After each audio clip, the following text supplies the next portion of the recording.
Եթե կարոտս խոսել իմանար, գուցե և սրտիս ցավին դիմանար, սակայն կարոտս լուռ է ու անխոս, իմ ներաշխարհում տիրում է քաոս։ Խառնել եմ իրար գիշեր ու ցերեկ, այսօրը վաղն է ու վաղն էլի երեկ, ժամանակի հետ կարծես չեմ հաշտվում, մեկ ժամն ինձ համար ողջ դար է թվում, ու քարշ եմ տալիս օրերս զոռով, հոգիս ալեծուփ ու սիրտս խռով, չեմ գտնում ցավիս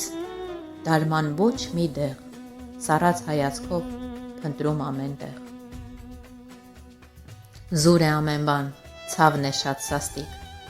այսչափ ցավի դեմ մի փոքրիկ սրտիկ, որ մոլորվել է, շիվար մնացել,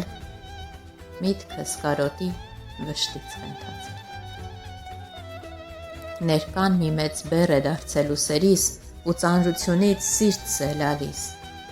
կարոտն է խեղդում կարծես մահուչապ, հյուծվել եմ ցավից, դարձել ափաչափ։ Աղոթքն է այսօր ինձ ընկեր դարձել, հայացքս դեպի երկինք քարացել, օդն է թանձրացել, շնչել չի լինում, կյանքիս օրերն են մաշվում ու գնում։